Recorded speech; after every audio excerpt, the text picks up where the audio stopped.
Welcome to Tirunelveli சமையல். இன்றைக்கி ஆட்டு நெஞ்செலும்பு சூப் செய்ய போகிறோம். அதுக்கு தேவையான பொருள் சின்ன வெங்காயம், தக்காளி, இஞ்சி, பூண்டு, பட்டை, கிராம்பு, சோம்பு, கருவேப்பிலை, கொத்தமல்லி இலை, இப்போக மிளகு, சீரகம், மல்லி மிக்ஸி ஜாரில் திரித்து வச்சுருக்கிறேன். இப்போ வாங்க எப்படி செய்யலான்னு பார்க்கலாம். ஒரு குக்கரை அடுப்பில் வச்சுக்கோங்க. அதில் நல்லெண்ணெய் ஊற்ற போகிறேன். நல்லா 2 ஸ்பூன் 3 ஸ்பூன் நல்லெண்ணெய் ஊற்றிக்கோங்க. நல்லெண்ணெய் ஊற்றிக்கோங்க.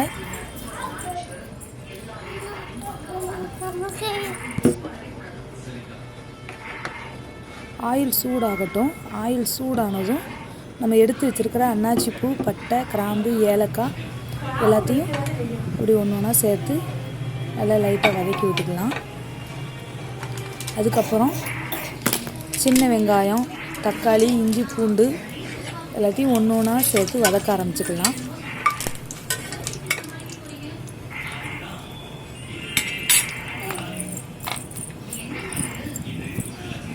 தட்டி தான் எடுத்து வச்சுருக்கிறேன். அப்போ தான் சூப்பு ருசியாக இருக்கும். ஆட்டு நெஞ்செலும்பு சூப் சாப்பிட்டா ரொம்ப நல்லது. குழந்தைகளுக்கு கொடுக்கலாம் அந்த நெஞ்செலும்பு சூப்பை. சின்ன வெங்காயமும் எடுத்து தட்டி தான் வச்சுருக்கிறேன். பார்த்தாலே தெரியுது பாருங்க, தட்டி வச்சுருக்கிறது. தட்டி தான் சேர்க்கணும், அப்படி முழுசாக சேர்க்கக்கூடாது.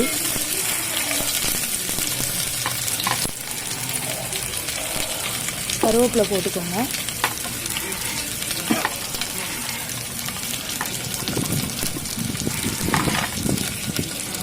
மல்லி இலை கடைசியாக தூவி விட்டுக்கலாம்.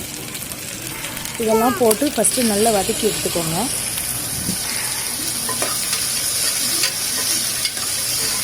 நல்லா வதக்கி விட்டுக்கிட்டே இருங்க. பொன்னிறமாக வர்ற வரைக்கும் நல்லா வதக்கிக்கலாம்.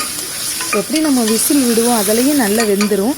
இருந்தாலும் நம்ம வதக்கும் போதே நல்லா வதக்கிக்கணும்.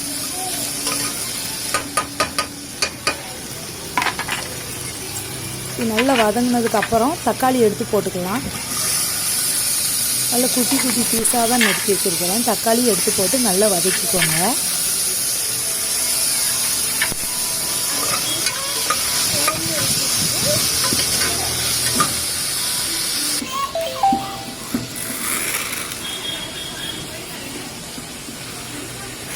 இதான் ஆட்டு நெஞ்செலும்பு பாருங்கள், நல்ல கறியாக கிடச்சிருக்கு. ஆட்டு நெஞ்செலும்பு கொழுப்பு இது. அப்படியே வாஷ் பண்ணி எடுத்து வச்சுருக்கிறேன். அந்த ஆட்டு நெஞ்செலும்பு கறியை அப்படியே எடுத்து போட்டுக்கலாம்.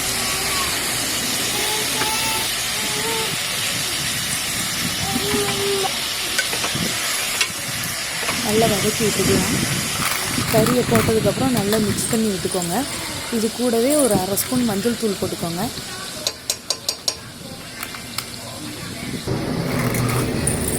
நம்ம திரித்து வச்சுருக்கிற பொடி எடுத்து இதில் அப்படி கொஞ்சம் கொஞ்சமாக சேர்த்து விட்டுக்கோங்க.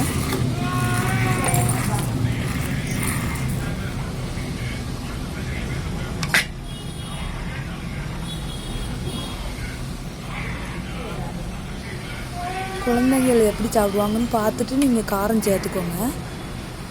எங்கள் வீட்டில் குழந்தைங்கள்லாம் இருக்காங்க. நான் அதனால தான் காரம் அதிகமாக சேர்க்கலை. நீங்கள் நல்ல காரம் சேர்க்குற ஆளுன்னா இதில் மிளகு கூட கொஞ்சம் போட்டுக்கலாம்.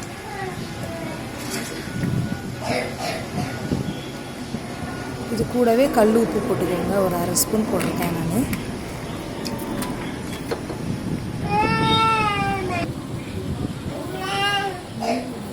ஒரு கப்பு தண்ணி.